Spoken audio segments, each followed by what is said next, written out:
Or the... How's it going, man? Thank you. Huh? I know. Yeah, that'd have been fun.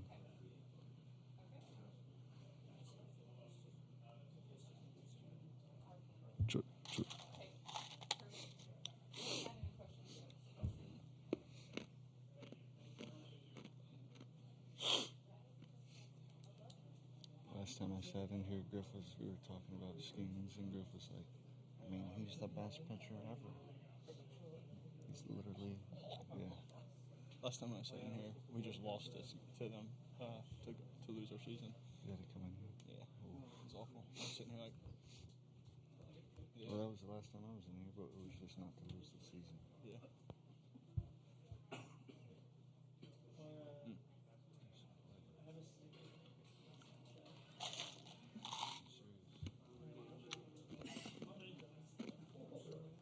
Hello, Christian Moore. You got any questions?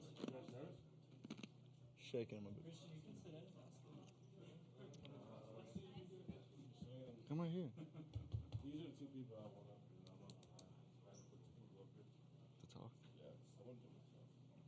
What about? I started. You know, you ever get caught like you say something, but like you didn't think about it first. Like thinking before you speak? Yeah, I do that all the time. You speak before especially when you have hot mics right now, too. The mics are hot. That's fine. I said you was a bunch of my answers earlier to that That's fine. No, question. I kind of felt that one. I heard that. He said he loves playing with you. Oh, thanks. Love it. I love that you're on my team too. Did you do that? I wouldn't want you to hit 30 homers for anybody else. Did you do the C challenge? Did you do the C challenge? No, what's that? Do the C challenge. Birthday. Wait, is that the one with, upstairs? No, they were hot. Wait, what's the seat challenge? The seeds. Oh, no, I didn't do that. So that's probably why. No, I'm glad I didn't have to do that. What's your spice tolerance? What's the highest you can eat? That's my Like, Asian. like buffalo sauce? Like you ever had Cajun? Yeah. You ever had Cajun fries? That's how I am, bro. That's about it. I eat everything spicy, but I don't. Like Buffalo sauce, buffalo yeah. from like Buffalo Wild Wings? So I can do like But- a challenge. Oh, I can do that. Who wants to do? Why would anybody want to do exactly. I can't do that even if I try. Food is supposed to be enjoyable. Not. I want to eat things that I like. I'm Yeah. not trying to burn my mouth out for no reason. That makes no sense.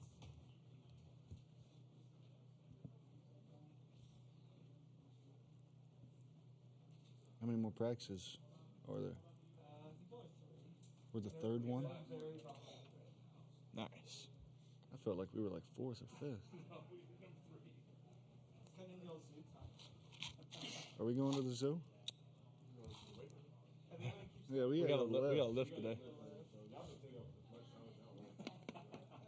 Literally. Trying to play left field, sorry. I'm out of here. All right, y'all. Adios, amigo.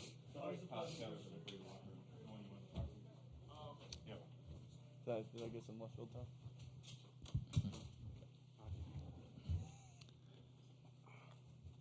Gentlemen, first and foremost, congratulations and welcome to Omaha. Coach, if you could give us a quick opening statement, then we'll go to the student-athletes' questions and come back to you. Yeah, just happy. I mean, seeing some of the local media, we did have a few fans. I'm not sure how they let people in the stadium, what the requirement is during BP, but we did have some Vol fans out there, our kids too. Just happy that people get to experience this. And the competition juices get flowing, you kind of forget about that. So at some point, you got to make sure that you enjoy it if you're a participant. But more than anything, I'm thankful and happy that all the folks that rally around our program, get to be here. Great. Well, now open it for questions for the athletes. If you'd please raise your hand. And Mark Garland, College Baseball Central. Drew and Hunter, you just got through the big first practice, right? You get out there, you got to see the field. How are the conditions out there? And then how do you guys keep that sense of normalcy and just keep it baseball this week? Yeah, I mean, I think conditions-wise for the field, I think it rained a little bit last night, so I think the grass was a little longer and dirt's a little mushy, but I think tomorrow it'll be fine. They'll probably cut the grass down a little bit, so it's not going to be as long, and hopefully it's not mud, but if it is, we'll figure a way out to deal with it. Yeah, I mean the I threw a bullpen today, so it was pretty sweet. Bullpens are always pristine here, so just excited to get out there and get to play. Joe Menzer, SEC Network.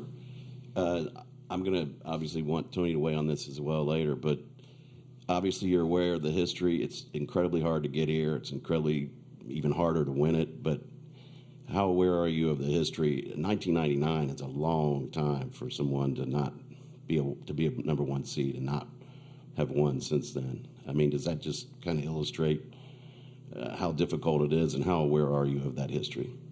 I think it's just all numbers, to be honest. The game will play itself.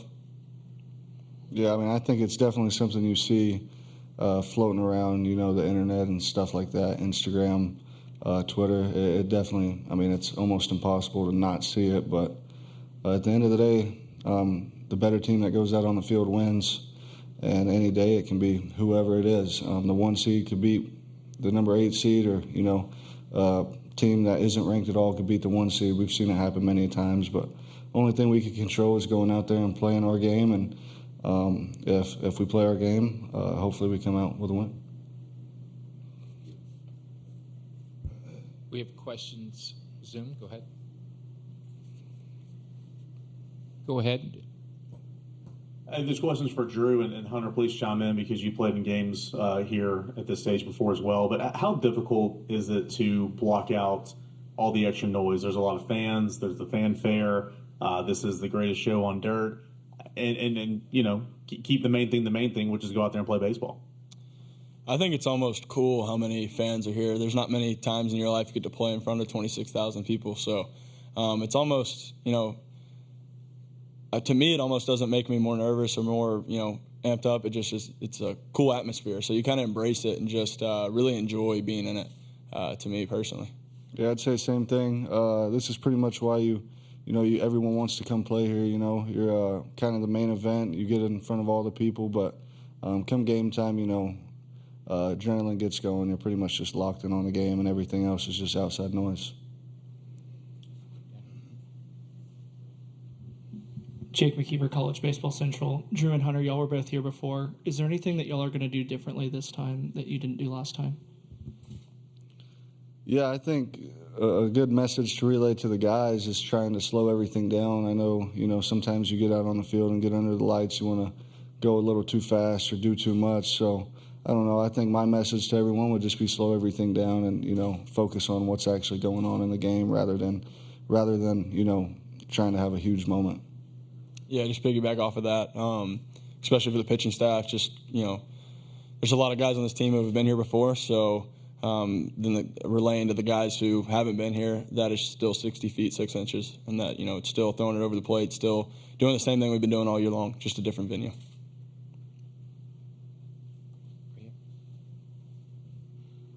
Joe Menzer again. Could you guys just speak to how the SEC prepares you for, you know, the big stages like this? I mean, the grind of the season and all that. Yeah, well, I think the teams in our league are pretty similar to the ones we'll see here. Obviously, there's 4 on both sides, but I also think, you know, just going on the road and getting to play in those big environments, especially Hoover, kind of reminds me of this place a little bit. So just being able to go on the road and getting in environments like this, which are pretty similar to this one, helps this group. Yeah, the caliber of teams we play all year long are very similar, and some of the same teams that are here right now. So you go into every weekend knowing it's going to be a dogfight, so it's the same thing when you get here. Any more questions for the student athletes? If not, gentlemen, good luck. Have a good time. Thank you. Good luck, Coach. I appreciate that.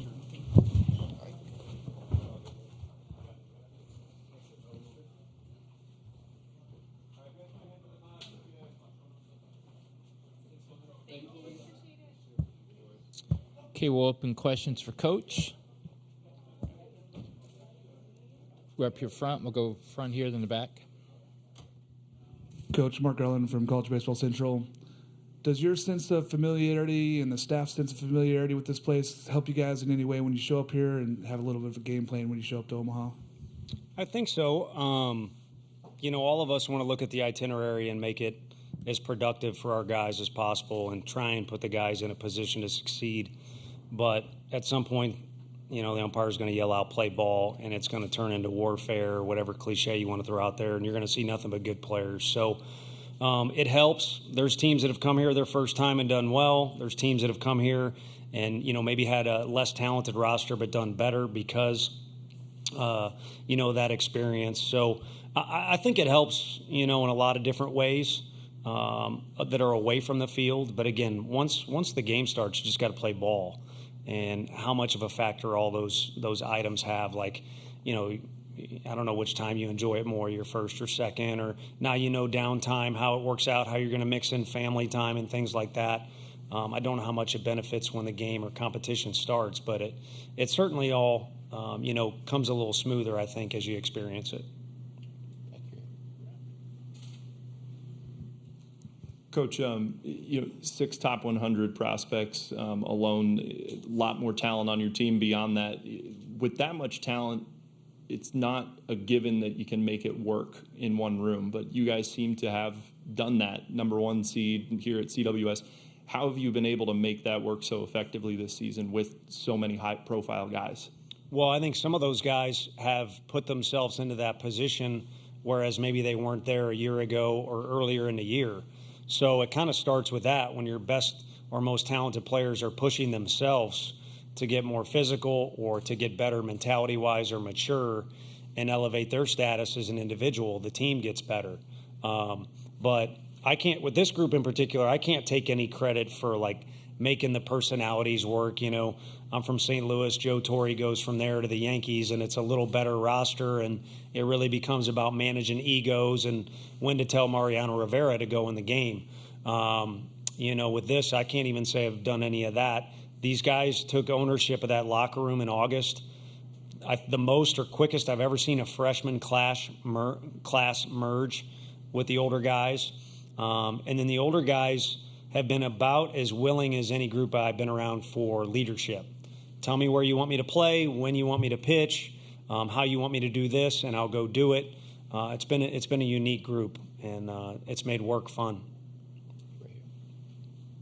Coach, could you just kind of weigh in on what I was talking about earlier about how difficult it obviously is to get here, and then obviously the 1999 thing is kind of ridiculous. It's a number. It's first of all, it's difficult to get here, and once you're here, it's even more difficult to win. And part of that is the talent that's here. So the seeding to me kind of evaporates. It's valuable in the first round because if you line up those 4 teams, the 1 seed is normally going to get the team that maybe is not as potent as the others. But once you get here, there aren't really any underdogs or anything like that. I talk with Sully throughout the year, and they have a team like we had last year. There's plenty of talent, but they kind of had to go through, figure out what combination works and, overcome some things. And kudos to them for making it here. But all you got to do is stand next to Cags for 2 seconds. And there's no more underdogs. They had to go on the road again like we did last year. So anybody can beat anybody. Everybody knows that. And then you mentioned the numbers. Whether it's 1999 or just numbers game in general, it really is a numbers game. Now there's a championship series, or wasn't when I was younger. So really the only 4 teams that matter are us and the 3 that we're in that group with. So out of 4 teams, one of them's got to come out. So just like those other 3 teams, right now our guys are saying, well, why not us? 1 out of 4, regardless of who's ranked or slotted where. And then Hunter brought it up. He listed off, I think, a social media thing I've never even heard of. And I'm not on Twitter. I'll mess around with Instagram a little bit. But you said 1999. If you jump on the Google machine, you'll see that's right about when social media started. And then it picked up steam. So I don't think those 2 things are coincidence. And we've dealt with it this year. We knew some things were coming when the NCAA committee, not that there's any conspiracies or anything out there, but there was a couple things that were going to happen with that bracket. Everybody predicted that in January. And so our guys had to battle not only the teams that we were playing against, but some of those underlying storylines that were available in our regional and other spots like that. And how you confront those storylines and those labels that people give, whether it's your seed or this can happen or can't happen, that now is part of competition for young kids. Where they're ranked by perfect game in high school, it's part of competition. So our guys need to compete against the right things, and they need to choose what those right things are. And again, when we play Florida State, they're one of 4 teams, but they're the only one that matters on Friday, and they are very, very good. Noah Darling, College Baseball Central. Tony, last year you kind of talked about the building blocks of your program and what that's looked like. What did you learn here last year? What are the biggest takeaways there? And what's kind of been the story of this team? Sure. Last year was, we faced Skeens right out of the gate, and he's obviously outstanding. We competed the whole game, and fortunately at least get him out of the game. It was pretty late, though, and fought. And then the bounce back feeling was what I really liked. We played Stanford, incredibly talented, and yet you had a little extra determination in there from the loss. I don't think we were true to ourselves in that last game. Maybe we just got beat, but it was reminiscent of 21 when we got here. Our guys, and if you interview any of them, and there's very competitive guys in that 21 group, we just were not true to ourselves. So again, when we show up on Friday, we could either win or we could lose, but I would prefer when we get back on the bus to go back to the hotel, we won or lost as the 2024 Vols. And by now it's deep enough into the season, you guys can look from afar, or our fans can make comments, but we know what that looks like and feels like. So if I was looking for a Christmas present, I'm not a father. If I was looking for a Father's Day present, it would be just to be ourselves. And that ties into your other question of what's this team look like or been. And it's, again, I just got to fall in the team chemistry thing, and not up here with a bunch of Rudies or guys that played like I did skill-wise. There's plenty of skill in that locker room, but again, just the vibe has been a good party during stretch, and then in pregame, guys are trying to get stuff done and they're communicating, but they're also having fun. And then during our games, there's been a good understanding of what a 9-inning game is. You don't want your guys getting too high or too low, or dog cussing somebody in the 3rd inning and you got 6 innings left, or you're down or you're up. It's been a mature group. John Wilkerson, WNML, the sports animal. Coach, it's the first time that Tennessee's made back-to-back trips, and 3 in the last 4 years. And I'm curious, for the guys that were a part of the journey but didn't play in 21 or last year, what is it like to see so many of them have ownership in that Tennessee wouldn't have been here this year without them and big-time contributions as they progress? It's huge, and if you've seen The Last Dance, you take motivation any way you can get it. And I think a lot of those guys were motivated just to get here and experience it, if they hadn't, to get here and maybe play a little bit more of a role, to get here and get action, or to get here and play better than they did in the past if they're in the other category. So, but it's really fun to see this lineage. At Missouri, if you count the years I was on the team trying to play, and getting out there every now and then and coaching, it's longer than Tennessee. But now I've been here longer than the other 2 spots combined. So I'm not a big, my dad was at the same school for 48 years. So it's kind of nice to see that lineage that he had while he was there. And now we're kind of getting that with our deal. And it's paying dividends that some of the older players can coach the younger players, and there's a little bit of handing down the torch. Coach Matt Towle reading from World Baseball Network. What does it mean to just see, 4-4 now, 4 SEC teams, 4 ACC teams that are last standing at the Schwab? How do you just feel about the team you guys have now built out, number 1 team in the nation, and just to see guys like Billy and Christian just blossom throughout the season and that could possibly play at the next level down the road? Yeah, those guys have fed off each other, and it's been a unique environment. With guys like Billy and Blake and Simo at the very top of the order. Not only do they feed off each other competitively because they all want to kind of carry the same weight, but they cheer for each other, especially on the day that's not going well for them. Because if you look at our box scores, there's been a lot of days where maybe this guy didn't really contribute that much if you look at his at-bats statistically, but the others did. And then it might flip, or it might be the bottom of the order versus the top of the order, and then it's different the other day. So it's been pretty good to see guys not only compete internally and then also feed off each other's success, but also just cheer for each other.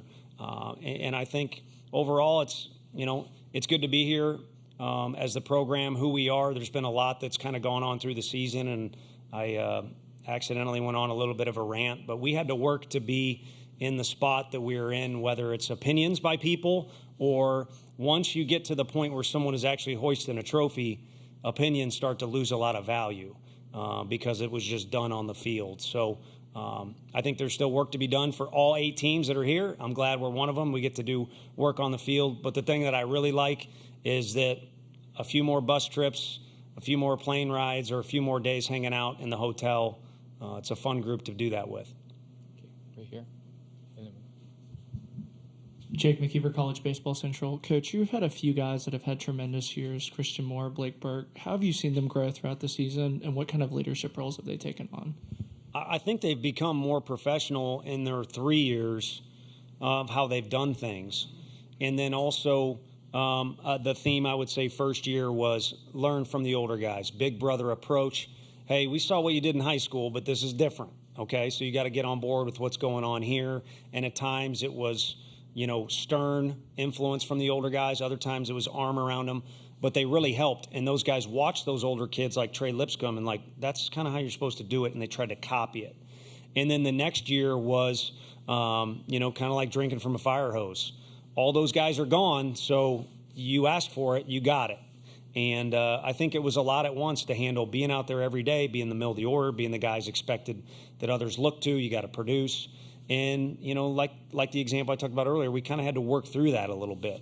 Because they had to work through that, I think they came out on the other side a lot better people, teammates, and players this year. And I think this year is a byproduct of everything they've worked for in high school in the couple years in our program. And that's kind of what you want. I mean, in recruiting, I try to limit it a little bit. We tell all these guys how great they are and how bad we want them, and every day is sunny on our campus and all that. But it's very, very challenging, especially in our day and age now, to be a freshman, and it's not always going to be easy. So what you want are players you can envision being your best players as juniors and leaders, and a big draft pick maybe if that's in the cards, when they're juniors, when you're recruiting them. There's some time in between there that everybody needs to support them and help them, and if it goes well, they'll grow into, what some of those guys have grown into, which is nice. We got one caller on Zoom. Eric Kane, VolQuest.com. Tony, with the scheduled off days, how does that change, if any, your approach to pitching in this regional type setup to begin? I think it definitely can for certain teams. It's weird not being able to see you right now, but I think it definitely can if you're a different team. With our team, kind of what my mind's thinking, because I'm thinking of different scenarios, is we've kind of played Tetris all year long and just tried to make it work with who's available that given day, what maybe we think a matchup is, how a guy's throwing. So I think we're just going to kind of roll and stay true to our roots, roll with what we got, I should say, of we'll start with Stom, on Friday, and then we'll go from there with what we see fit. And we'll just treat the game that we're playing that particular day as if it's, almost kind of the only game we got. We'll go with another caller on Zoom. Go ahead. Coach Bob with YaSio.com. Thanks for your time. I'm curious about Jamie Arnold. You'll probably be facing him on Friday night, although he hasn't been announced. How have you scouted him, and what have you seen from him? I don't know. You're kind of helping us out.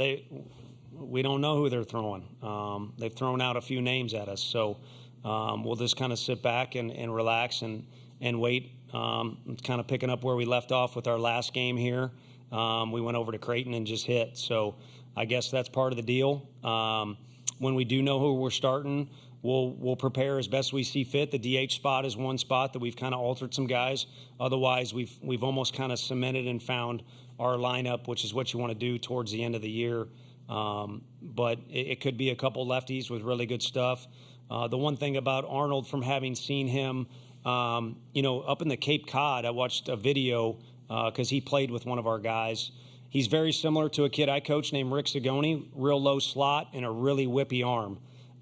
So I think when Florida State started their year the way they did, he had a lot to do with it. And when you have a great pitcher like a Skeens, it helps you on that game day, and then it helps on all the other days too for very obvious reasons. So we'll be patient and see who we're facing, and then we'll prepare as best as we see fit. Coach, thank you very much for your time. We wish you best of luck. Thank you. Remember, all the videos will be posted